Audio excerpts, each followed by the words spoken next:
Assalamualaikum warahmatullahi wabarakatuh. Perkenalkan, nama saya Anissa Dwi Febrianti dengan NIM akhir 083. Di sini saya akan menjelaskan eh, sekitar proyek.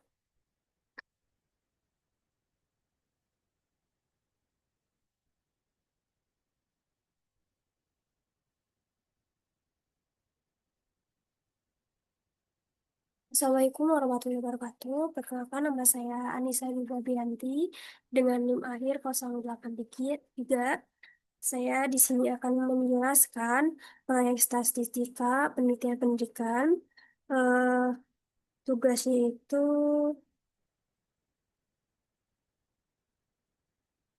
Tugasnya itu melakukan analisis statistik untuk mengetahui hubungan jenis kelamin dan skor post-test. Nah, untuk yang pertama, kita langsung saja di analisis data set A. Data ini berisi data jenis kelamin dan skor post-test hasil dari suatu kegiatan pembelajaran. Tujuannya itu untuk mengetahui apakah jenis kelamin mempengaruhi skor post-tes siswa uji beda dua kelompok.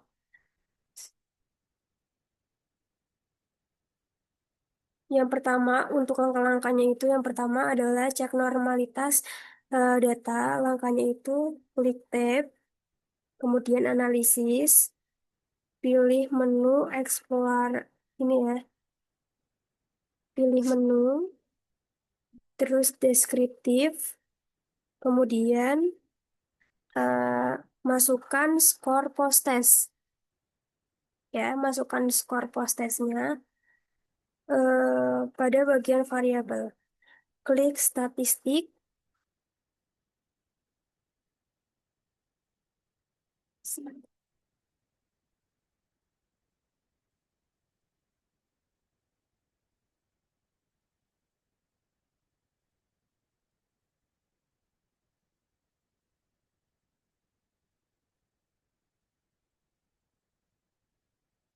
Klik statistiknya,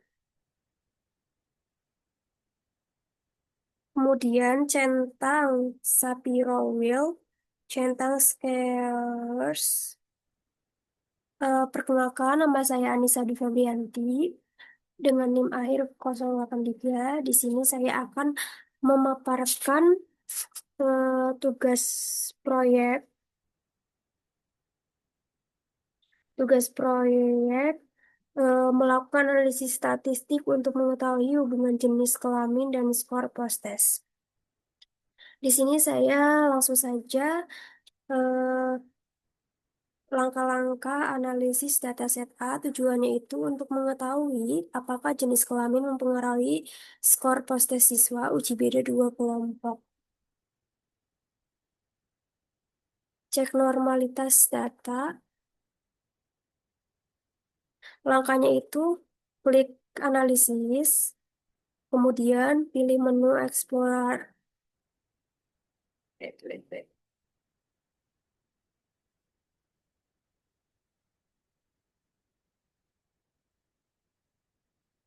Klik menu Exploration. Exploration deskriptif, ya kan? Masukkan skor, masukkan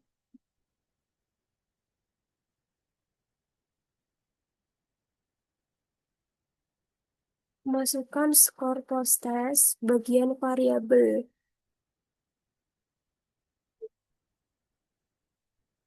Klik tab statistik.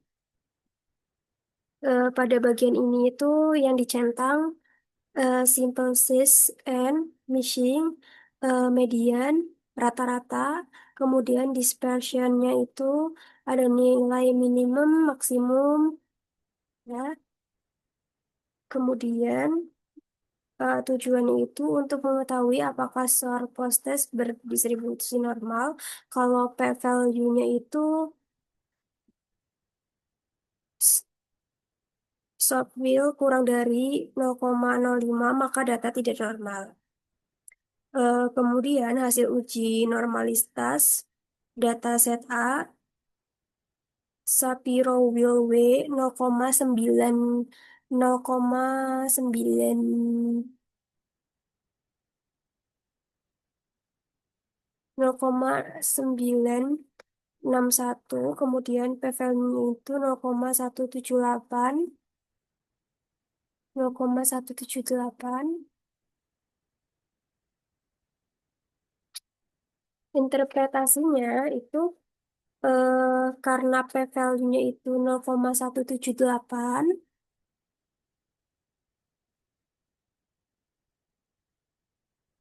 jadi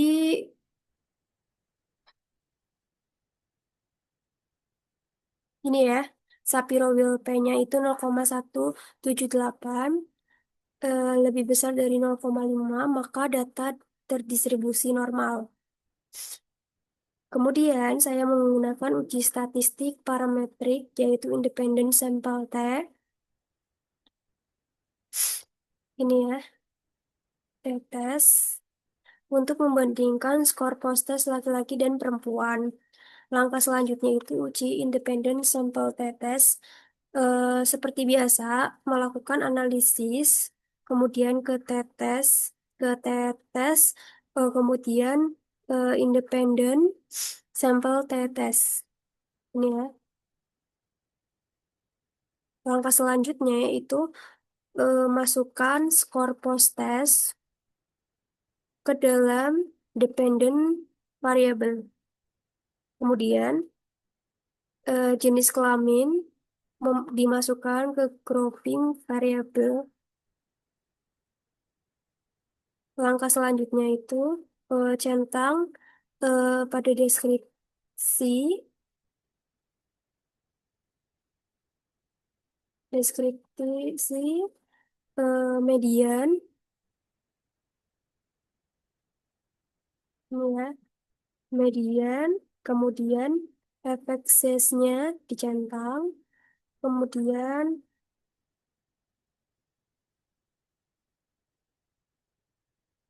ya dicentang.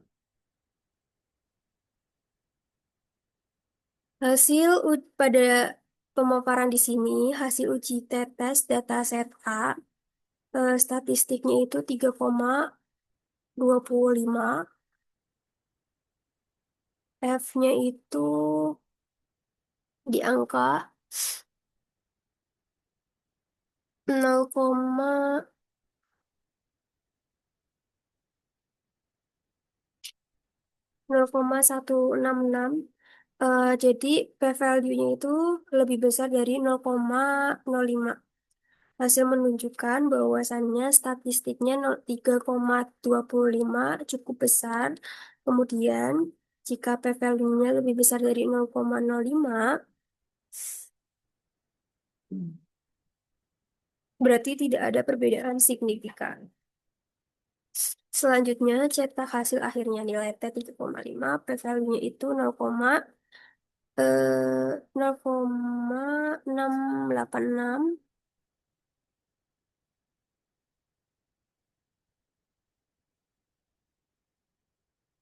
686.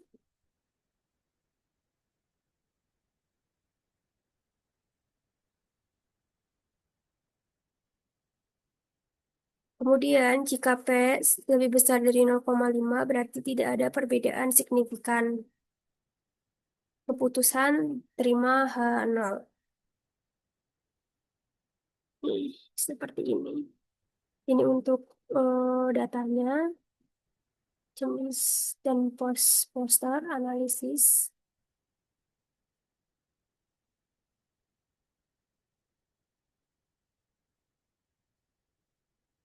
Bisa kita lihat ya, hasil dari analisis Jamovi. P-value itu 0,022, 0,002.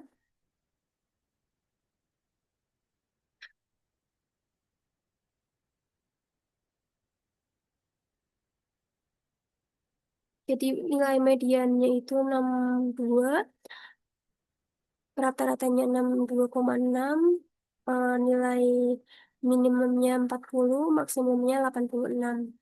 Pada independent sample t-test, itu ada statistiknya 3,25, PVLG-nya itu 0,002. Ini untuk data analisis data A. Selanjutnya untuk analisis data B,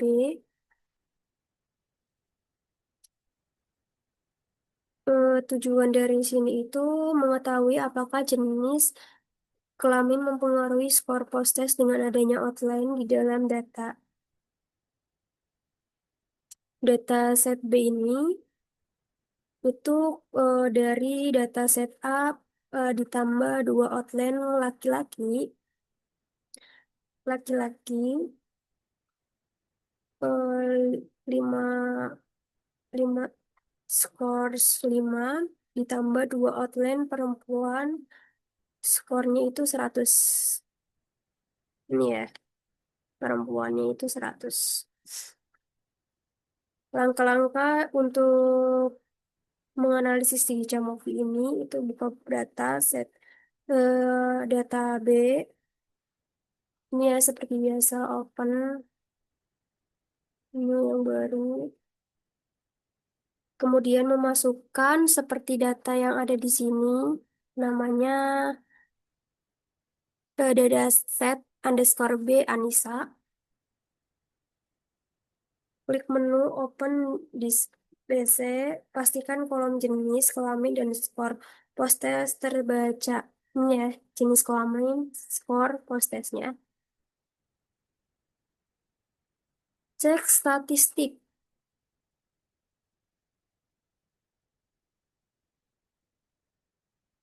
Cek statistik deskriptif dan normalitas. Analisis, kita klik analisisnya, kemudian exploration seperti biasa, kemudian deskriptif, masukkan skor, skor post-testnya itu ke dalam variabel seperti ini ya. Kemudian centang bagian missing, median, rata-rata, minimum, minimum, maksimum.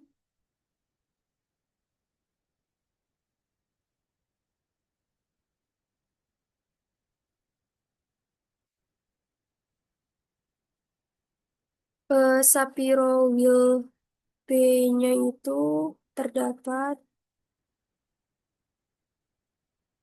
0,003, kemudian Sapiro Will W-nya itu 0,914.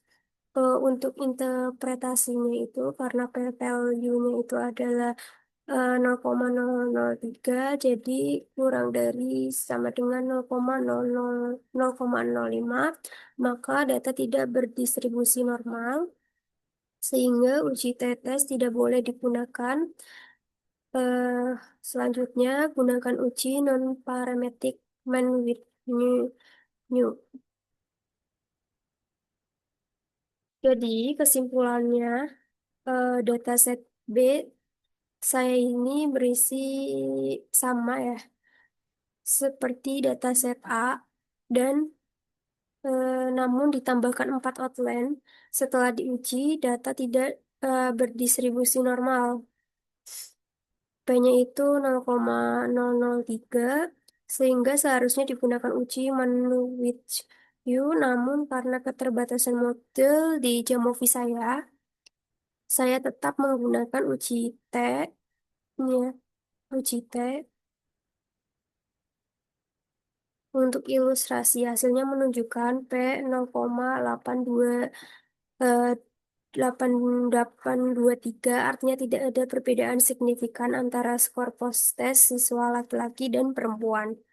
Ini menunjukkan bahwa kehadiran outline dapat mempengaruhi distribusi data dan hasil uji statistiknya. Untuk tampilannya seperti ini, independen sampel t-testnya itu statistiknya itu 0,225, p-value-nya 0,823, grupnya median 62 untuk Laki-laki 62,4, perempuan 61,1, untuk nilai mediannya itu 66,5, perempuannya 59,0. Selanjutnya pada data ketiga atau data C.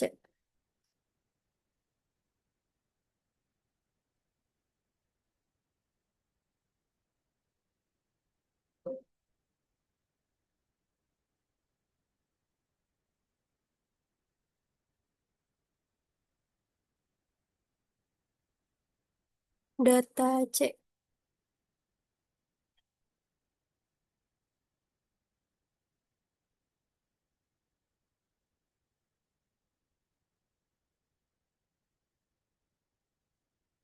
Untuk data C ini berasal dari data set A, tetapi skornya itu proses diubah menjadi kategori ya,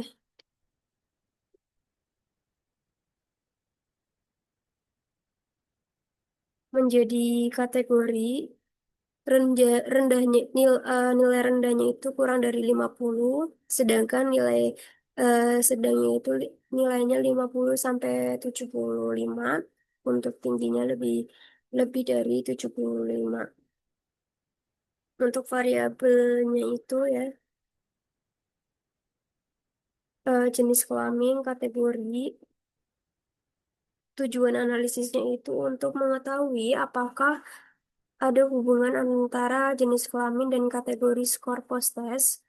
Uji ini mencari rata-rata tapi hubungan antara kategori. Uji yang digunakan itu gunakan Chi-square Test of Independent, cocok untuk dua variabel kategori.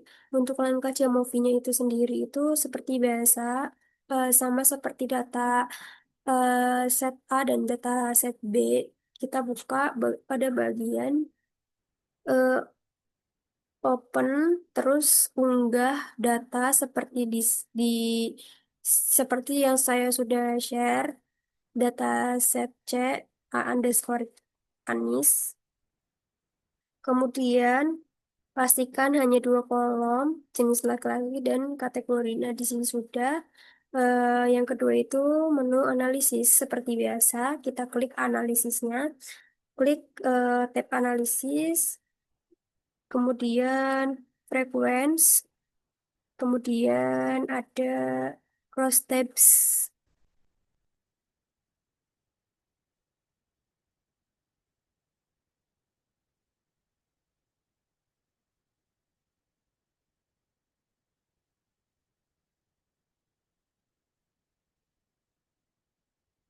Atur variabel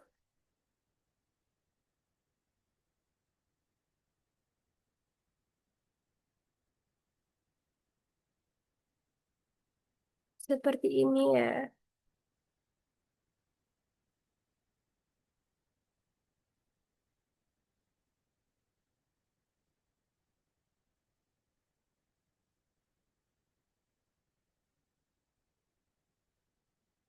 Fixnya. Kemudian centang opsi di bagian Chi-square, tes, row, kolom, dan total.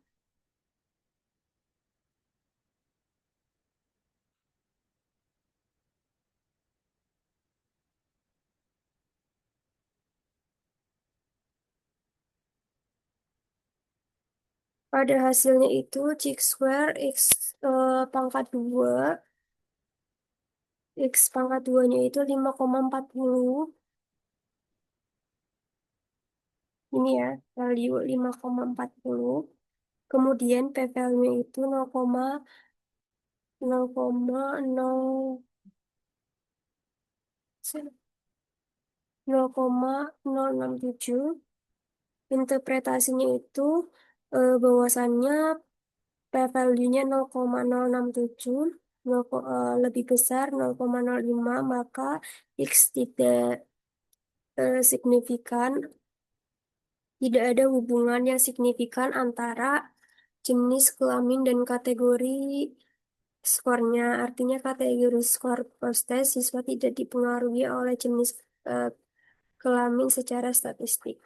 Jadi ini salah satu analisis dari ketiga datasetnya. Untuk dataset C-nya itu ada contingent types. Ini ada data eh, jenis kelamin laki-laki, perempuan hingga total. Untuk kategorinya rendah, sedang, tinggi, sama totalannya. Tadi yang udah disebutkan. Jadi yang terakhir itu perbandingan data A, B, dan C. Untuk aspek sendiri, isi datanya bahwa data set A jenis kelamin dan skor post-test asli. Kemudian data set D-nya itu eh, data A dan dua outline laki-laki skor 5, dua outline perempuan skor 100. Data setnya C itu data A dikategorikan rendah, kurang dari 50, sedang 50 sampai 75, tinggi lebih lebih besar 75, lebih dari 75. Eh, Kemudian jenis variabelnya itu kategori dataset A, kategori kelamin, numeric continue, skor, kemudian dataset B kategori plus numerik dengan outline, dataset C-nya itu dua variabel kategori, kemudian aspeknya itu uji yang digunakan pada data set A independent sample state test, kemudian pada data set B tidak sesuai seharusnya hmm, tidak sesuai seharusnya karena keterbatasan modul. Kemudian data set C itu Chi-square test of independent. Kemudian aspek hasil uji statistik pada dataset A, T sama dengan 3 lebih 3,25, P tidak diketahui pasti, kemungkinan signifikan. Kemudian pada data set B-nya itu T 0,225, P value-nya itu 0,8823, tidak signifikan. Eh, Data set C-nya itu X square 5,40, P value-nya itu 0,067, tidak signifikan. Jadi yang tadi saya sebutkan, jadi perbandingannya itu sudah saya sebutkan di sebelumnya. Seperti ini untuk analisisnya.